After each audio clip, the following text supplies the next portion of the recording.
Welcome to our channel scholar portal.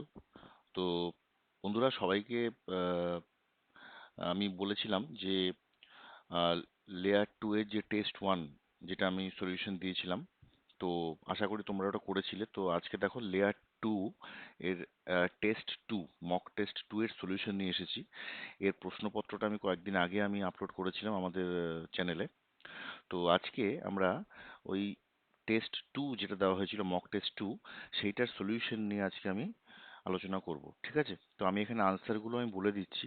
তোমরা যারা আগে করেছো তাহলে ঠিক আছে, যারা করোনি তারা একবার আনসারটা একবার মিলিয়ে নাও, এবং যারা করেছো তারা মিলিয়ে নাও, যারা করোনি এখনো তারা কিন্তু এই প্রশ্নটা অবশ্যই কিন্তু সলভ করে নেবে। ঠিক আছে? তো চলো আজকে আমরা শুরু করি। তো প্রথম যে প্রশ্নটা দেখো, মক টেস্ট টু এর যে প্রথম প্রশ্নটা ছিল, একটা অঙ্ক ছিল যে একটা মাপনী চোঙে 40 সিসি জল আছে, 8 গ্রাম ভরের একটা হালকা বস্তুকে 10 সিসি আয়তনের একটা লোহার টুকরোর সঙ্গে বেঁধে ওই মাপনী চোঙে ধীরে ধীরে ডোবানো হলো। এর ফলে আয়তনের পার্ট বেড়ে 60 সিসি হলো। দেখো এগুলো কিন্তু খুব কনসেপচুয়াল প্রশ্ন এবং লেয়ার টু রিলেটেড প্রশ্ন। তাই হয়তো অ্যাকুরেট প্রশ্ন হয়তো এক্স্যাক্টলি এটা না আসতে পারে, বাট এই কনসেপ্টের উপর বেস করে কিন্তু কোশ্চেন আসতে পারে। ঠিক আছে?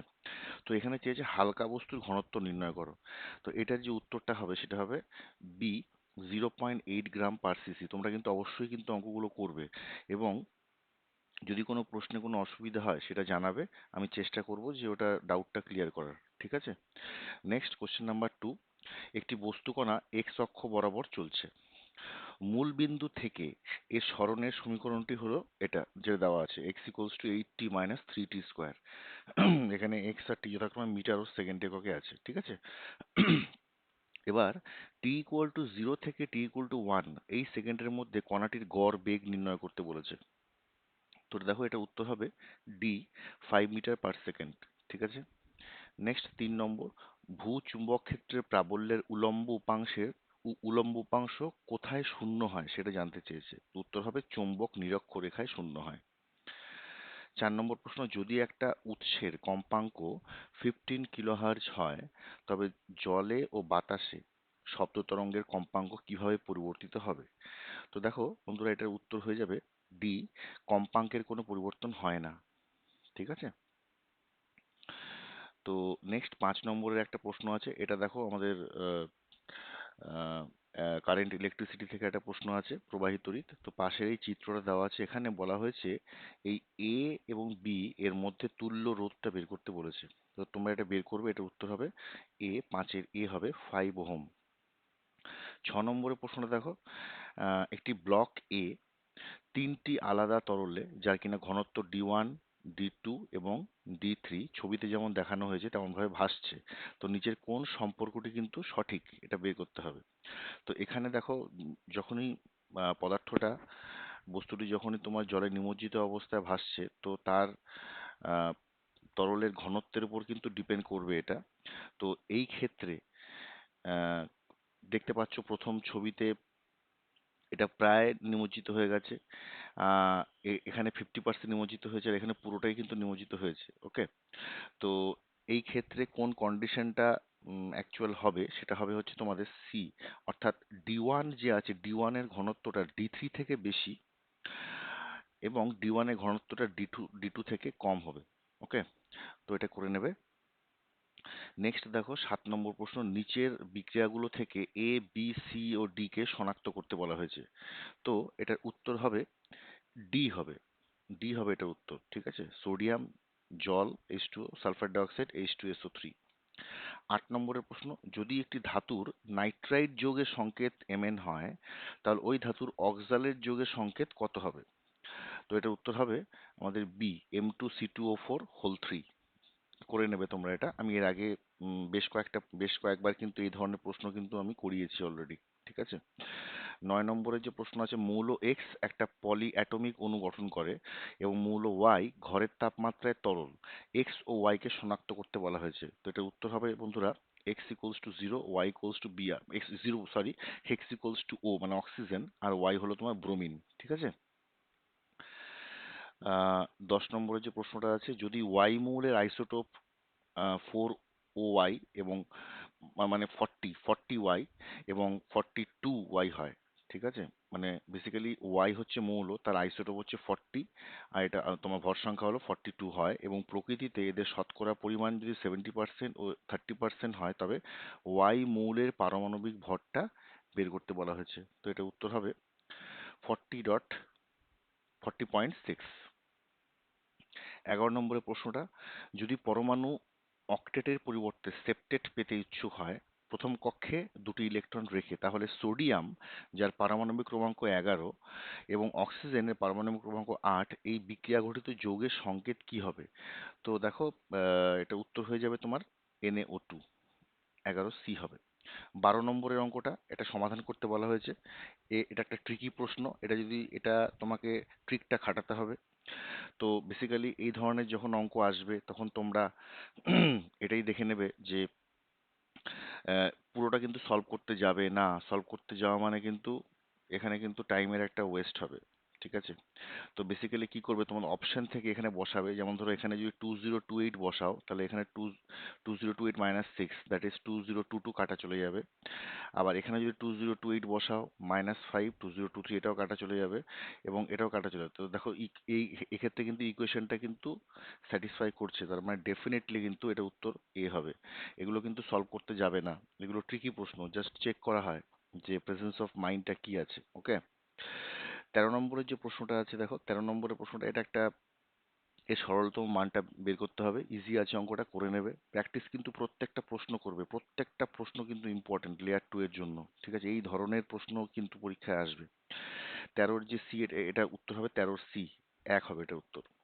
14 নম্বরের প্রশ্ন, একটা সমকোণী সমদ্বিবাহু ত্রিভুজের, দেখো সমকোণী সমদ্বিবাহু বলা হয়েছে, সমকোণী সমদ্বিবাহু ত্রিভুজের পরিসীমা √2 × √2 + 1, তাহলে উহার অতিভুজের দৈর্ঘ্য কত হবে? উত্তর হবে √2 মিটার। করে দেখবে তোমরা। 15 নম্বরের প্রশ্নটা দেখো, চারটি মৌলিক সংখ্যার ঊর্ধ্বক্রমে সাজানো রয়েছে, ঠিক আছে? প্রথম তিনটির গুণফল দেওয়া আছে 385, ও শেষ তিনটির গুণফলও দেওয়া আছে। তাহলে প্রথম সংখ্যাটা বের করতে বলা হয়েছে, উত্তর হবে বি, 5। 16 নম্বরের প্রশ্ন দেখো, তো এই প্রশ্নটা, এখানে একটা ডায়াগ্রাম দেখতে পাচ্ছ। তো বলা হয়েছে যে এ বি, অর্থাৎ ABC এবং এইচ, এটা যদি সামান্তরিক হয়, তবে ডিবি এর দৈর্ঘ্যটা বের করতে বলা হয়েছে। অর্থাৎ এই যে দৈর্ঘ্যটা আছে ডিবি, এর দৈর্ঘ্যটা বের করতে বলা হয়েছে। যদিও প্রশ্নটা একটু তোমাদের টাফ মনে হতে পারে, বেসিক্যালি এটা NCERT বেসড কোশ্চেন, কিন্তু তোমরা চেষ্টা করবে। এটা যদি এটা না হয় তাহলে জানাবে, আমি এটা বলে দেবো। আর যদি কারো হয় সেটাও কমেন্ট বক্সে একবার জানাবে। ওকে, তো এটার উত্তর হবে 5 মিটার। 17 নম্বরের প্রশ্ন দেখো, একটা ট্রাপিজিয়াম দেওয়া আছে যার এবি সমান্তরাল ডিসি, ঠিক আছে? অ্যাঙ্গেল ADC হচ্ছে 64 ডিগ্রি দেওয়া আছে। টোটালটা, অর্থাৎ এই টোটাল অ্যাঙ্গেলটা 64 ডিগ্রি, এবং BCD 54 ডিগ্রি, BCD হচ্ছে 54 ডিগ্রি, তবে DBC চেয়েছে, অর্থাৎ অ্যাঙ্গেল DBC এইটা চেয়েছে। ওকে, তো এটার উত্তর হয়ে যাবে সি হবে, 94 ডিগ্রি, 17C। 18 নম্বর প্রশ্ন, এক ব্যক্তি তার পুরনো ডাইনিং টেবিল সেটটি 20% লোকসানে বিক্রি করেছিল। এটা লাভ ক্ষতির থেকে প্রশ্ন আছে। যদি সে এটি 800 টাকা বেশি দামে বিক্রি করত, তাহলে সে 5% লাভ পেত। তো টেবিলটি ক্রয় মূল্য কত? দেখো, এই ধরনের প্রশ্ন কিন্তু পরীক্ষায় আসতেই পারে তোমাদের, যেহেতু এটা লেয়ার 2। তো উত্তর হবে 18-এর D, 3200। 19 নম্বরের প্রশ্ন, একটি 2 অঙ্কের সংখ্যার দশকের অঙ্ক এককের অঙ্কের দ্বিগুণ। ওকে, অঙ্কগুলো স্থান পরিবর্তন করলে যে নতুন সংখ্যা পাওয়া যায় তা মূল সংখ্যার অর্ধেকের চেয়ে 6 বেশি। এই ধরনের প্রশ্ন তোমরা আগেও করেছো। তো সংখ্যাটির বলেছে অঙ্কদ্বয়ের বিয়োগফল কত?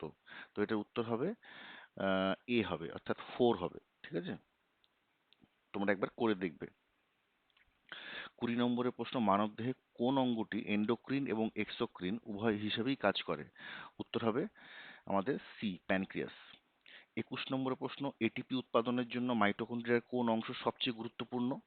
এটার উত্তর হয়ে যাবে বি, ক্রিস্টি হবে। দেখো, এটা কিন্তু বেসিক্যালি বাইরের ঝিল্লিটা তোমাদের বইয়ে এরকম থাকতে পারে, কিন্তু ক্রিস্টি যেটা রয়েছে, তো এই ক্রিস্টি হচ্ছে আমার অ্যাকচুয়াল উত্তর হবে অ্যাকর্ডিং টু দিস কোশ্চেন। ওকে, বাইরে ঝিললে কিন্তু এখানে হবে না, হওয়া উচিত নয় অ্যাকচুয়ালি। ওকে, নেক্সট 22 নম্বরের যে প্রশ্নটা আছে, সালোক সংশ্লেষের একটা গণনার চার্টে দেখা যাচ্ছে যে আলোর তীব্রতা বাড়ানোর পরেও সালোক সংশ্লেষের হার স্থির রয়েছে, অর্থাৎ স্ট্যাগনেন্ট হয়ে গেছে, ঠিক আছে? তাহলে এর সম্ভাব্য কারণ কি হতে পারে? দেখো, এর সম্ভাব্য কারণ হতে পারে যে হয়তো carbon die অক্সাইডে sufficient carbon die oxide কিন্তু পাচ্ছে না, অর্থাৎ সীমিত কার্বন ডাই অক্সাইড। ওকে, 23 নম্বরের প্রশ্নটা বলছে কোনটি প্রাইমারি লিম্ফয়েড অঙ্গ? হুম, উত্তর হবে থাইমাস। 24 নম্বরের প্রশ্ন, ডিএনএ এর ডাবল হেলিক্স গঠনের জন্য কোন দুটি বেস পরস্পর যুক্ত হয়? ওকে, তো এটার উত্তর হবে অ্যাডেনিন থাইমিন। লাস্ট প্রশ্ন 25 নম্বর, এটি একটি রোগ। দেখো, এই ধরনের কিছু কেস স্টাডিজ আমি এটা এই জন্যই এখানে ইনক্লুড করেছি যে এই ধরনের কিছু কেস স্টাডিজ রিলেটেড কিন্তু প্রশ্ন লাইফ সায়েন্সে আসতে পারে, ফিজিক্যাল সায়েন্সেও কিন্তু আসতে পারে। বলছি এটা একটা রোগ যা একটা প্রোটোজোয়া দ্বারা সৃষ্টি হয়। এর কারণে কি হয়, পেট খারাপ, মানে যে সিমটমস গুলো, পেট খারাপ হয় এবং ইহা দূষিত খাবারের মাধ্যমে কি হয়, সংক্রামিত হয়। রোগটিকে শনাক্ত করতে বলা হয়েছে। তো দেখো, এই যে রোগটা আছে এটা বেসিক্যালি এটা একটা অ্যামিবিওসিস। ওকে, তো উত্তর হবে 25-এর A। তো এই ছিল বন্ধুরা 25টা প্রশ্ন মক টেস্ট 2 এর জন্য। আমি চেষ্টা করব যে আরো একটা মক টেস্ট যদি এর মধ্যে আমি আনতে পারি এবং তার সলিউশন সমেত। ওকে, তোমাদের হাতে আর 3 দিন সময় আছে। আশা করি প্রত্যেকে খুব ভালোভাবে পড়াশোনা করছো এবং টার্গেট রাখতে হবে যে লেয়ার 2 কিন্তু ক্লিয়ার করতেই হবে। ওকে, এতদিনে আমরা যত রকম ভাবে পড়াশোনা করেছি, প্র্যাকটিস করেছি, সেগুলো সব এখন রিভিশন দরকার। ওকে, যখন তোমাদের মনে হবে, তোমাদের জন্য আলাদা আলাদা আমি প্লে লিস্ট বানিয়ে রেখেছি। তো যেটা মনে হবে প্রিভিয়াস ইয়ার বলো বা কোনো স্যাম্পল কোশ্চেন্স, মানে MCQ question, subject wise, chapter wise সব কিছু সেগ্রিগেশন করে আলাদা আলাদা করে কিন্তু ভিডিও বানানো আছে। আমি অলরেডি আমার লেটেস্ট ভিডিওর মধ্যে কিন্তু সেগুলো সব বলে দিয়েছি। তো তোমরা তোমাদের যেটা মনে হবে তোমরা দেখে নিও, প্র্যাকটিস করো, খুব ভালোভাবে পড়াশোনা করো এবং তোমাদের সকলের জন্য অনেক শুভকামনা যেন তোমরা অবশ্যই প্রত্যেকে ক্লিয়ার করতে পারো। ঠিক আছে, চলো আবার নেক্সট কোনো ভিডিও দেখা হবে। আর হ্যাঁ, যারা যারা সাবস্ক্রাইব করোনি এখনো, তারা কিন্তু চ্যানেলটা অবশ্যই কিন্তু সাবস্ক্রাইব করে নাও, কারণ নেক্সট 2-3 দিনে হয়তো কিছু ইম্পর্টেন্ট ভিডিও হয়তো আসতে পারে এবং সেটা এলে তোমরা নোটিফিকেশনটা পাবে। ওকে, চলো, থ্যাংক ইউ ভেরি মাচ।